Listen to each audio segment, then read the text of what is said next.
성경 말씀 한 절 보겠습니다. 사도행전 갑니다. 사도행전 2장으로 갑시다.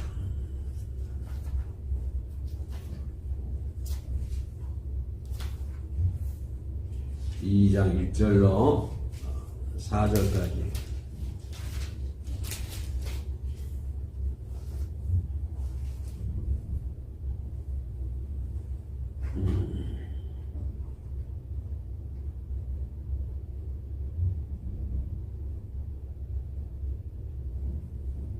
(2장) 1절로 4절까지 우리 큰 소리로 같이 한 목소리로 봉독하겠습니다. 시작.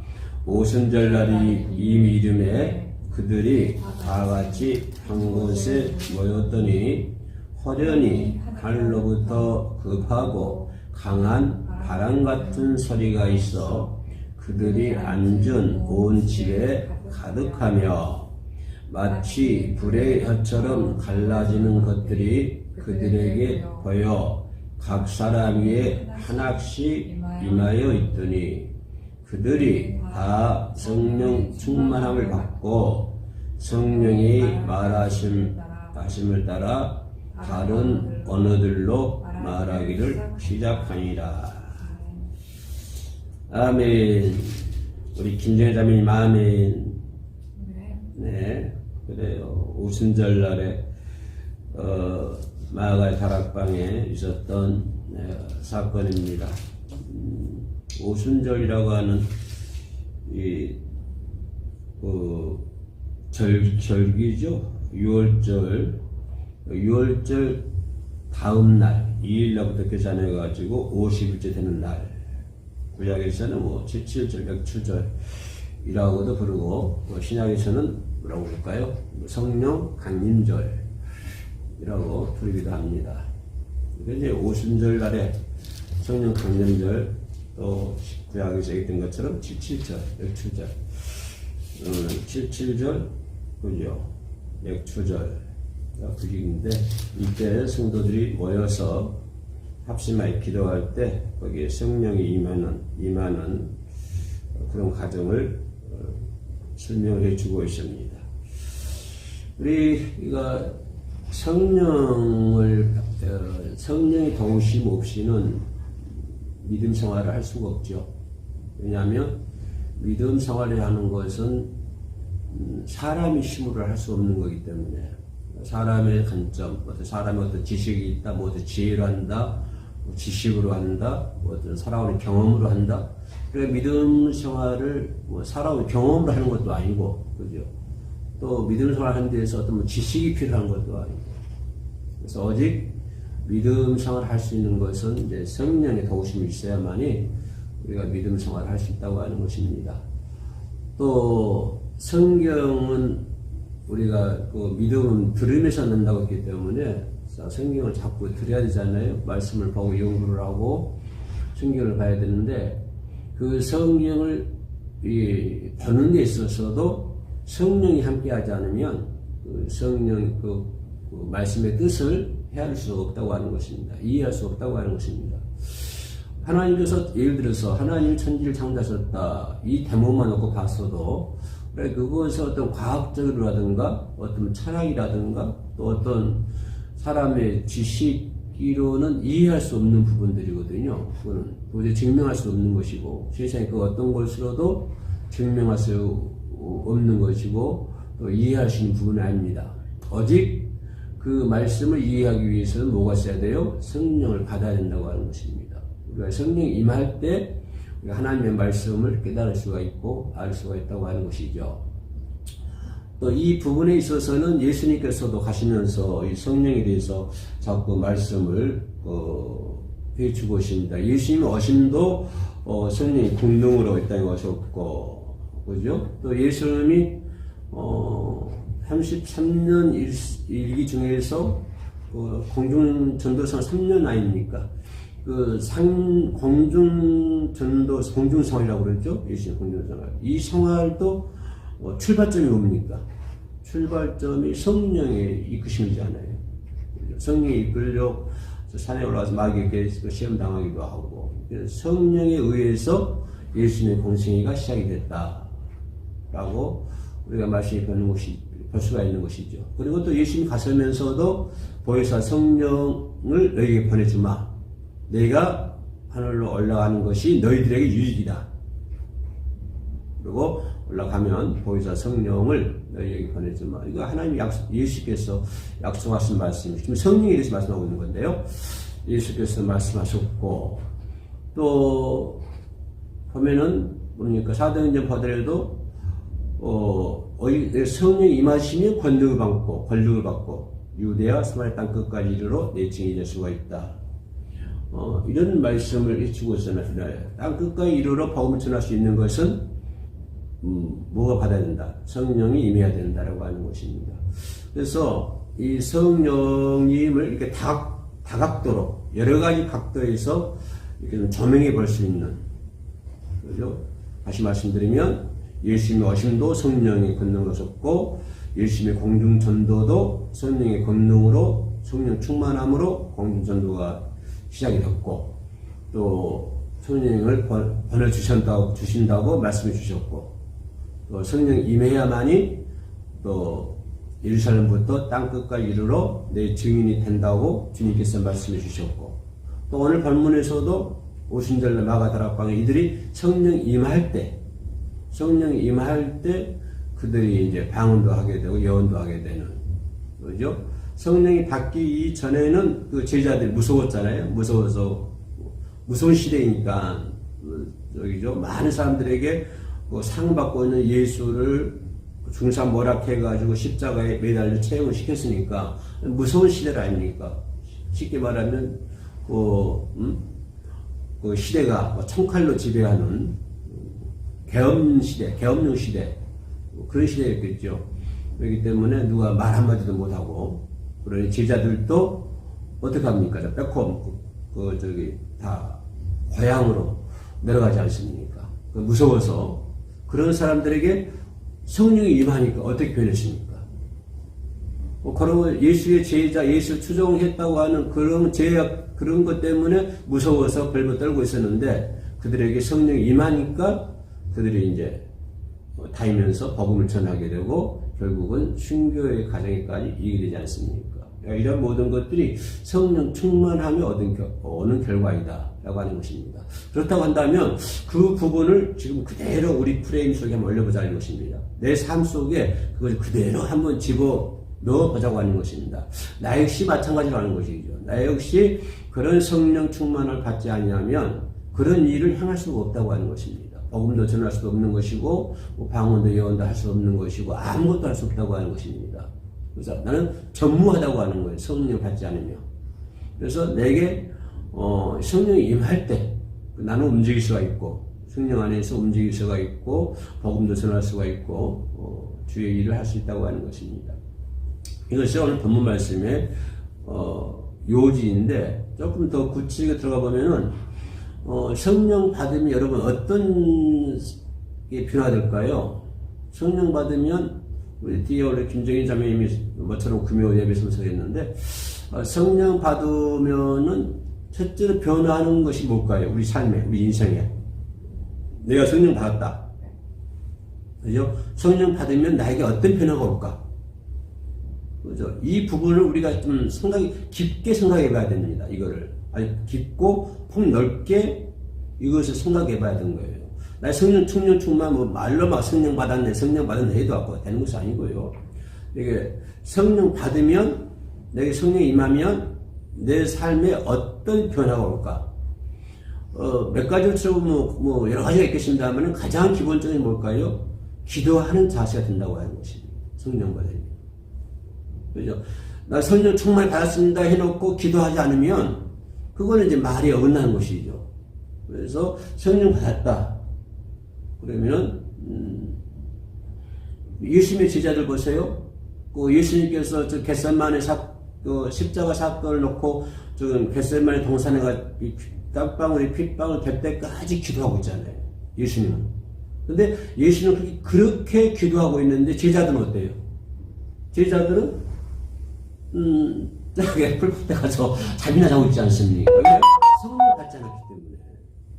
예수님은 좀 땀방 핏방울 될 때까지 기도하고 있는데 제자들은 잠이나 퍼자고 있는 거예요. 잠이나 퍼자고.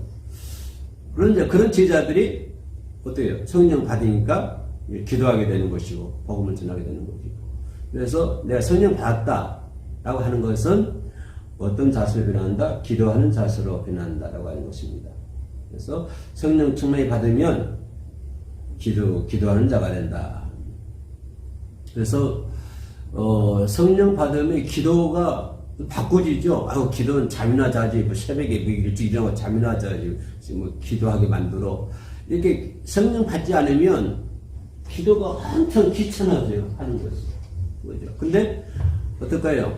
성령 받지 않으면 기도가 귀찮아지고 하기 싫어지고 게을러지고 그러잖아요. 그죠? 기도하자 그러면 아주 딴 세상 다. 요즘도 그런 사람이 있어. 이렇게 평가하는. 우리 기도합시다 그러면 우리 목사님 옛날 생각하고 요즘에 구역예배 뭐 가정에서 신방 갑시다 그러면 목사 옛날 얘기하고 있어요. 지금은 안 그래요. 이렇게 얘기하거든요. 이게 뭐냐면 그게 귀찮거든요. 그것도 하나의 그것도 우상숭배예요.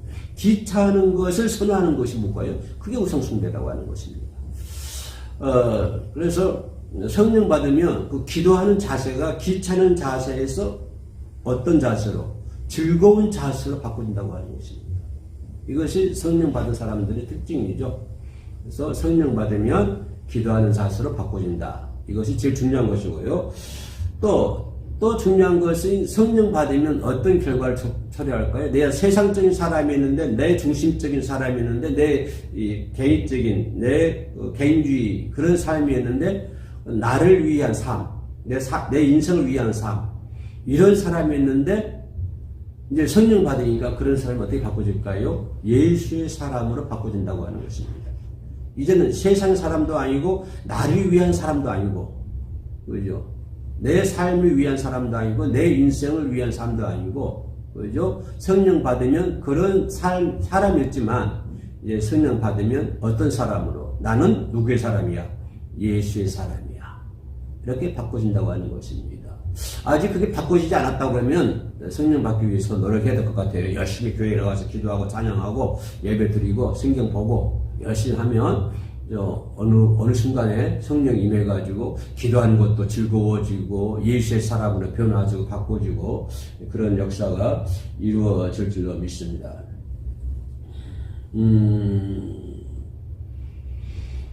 성령을 받으면 예수의 사람으로 바꿔진다. 이 말 속에는 그 부분만 딱 떼놓고 한 번 더 들어가서 보면은 나는 예수의 사람이야. 이 얘기가 무슨 얘기냐면 나는 예수의 사람이기 때문에 예수님께서 받으신 것을 나도 받을 수가 있어. 이게 이렇게 되는 거예요. 예수님이 행하신 것을 나도 행할 수가 있어. 그죠? 이 성령 받기 이전에는 그것이 내 중심적인 삶이었습니다. 그래서 내가 생각하고 내 거예요. 그죠? 내가 믿음 생활을 하지만 나는 성령 받고 예수의 사람이 못 되면은 아직은 내 거예요. 내 삶도 내 거, 내 인생도 내 거. 모든 것이 내 거로 돼요. 내 거로 되어버리면 내 거로 되어버린 상태에서 예수께서 받았었던 것을 받을 수가 없어요. 그죠? 난 왜? 내 것으로 가득 차 있기 때문에. 근데 내가 성령 받고 예수의 사람으로 바꿔지고 변화가 되면 어떤 결과 처리하냐면 예수님이 받으셨던 것을 나도 받을 수가 있는 거예요. 예수님이 하신 것을 나도 행할 수가 있는 거예요. 그래서 예수님의 제자들이 성령 받기 이전에는 나였잖아요. 내 것이었잖아요. 근데 성령 받으니까 누구의 사람으로? 예수의 사람으로 변해가지고 예수께서 하신 일을 하는 거예요. 그죠? 세상에 다니면서 복음을 전하고, 두드려 맞고, 순교를 당하고, 그죠? 칼로 배임을 당하고, 예수께서 십자가에 지는 것처럼 베드로 예수를 십자가를 거꾸로 주고 갔잖아요. 어떻게 감히 예수님이 십자가를 내가 똑같이 주고 있냐, 질 수가 있냐. 그래서 십자가를 거꾸로 주고 가서 베드로가 아닙니까? 예수님이 가졌던 그 길을 베드로는 할 수 있는 거예요. 뭐 받으니까? 성령 받으니까. 성령 받고 어떻게 변하니까? 예수의 사람으로 변하니까. 성령 받고 예수의 사람으로 변하니까 예수께서 받으셨던 것을 나도 받을 수가 있고 예수님이 하신 길을 나도 걸을 수가 있고 예수님이 하신 일을 나도 할 수 있다고 하는 것입니다. 이것이 성령 받은 사람들의 행동이죠.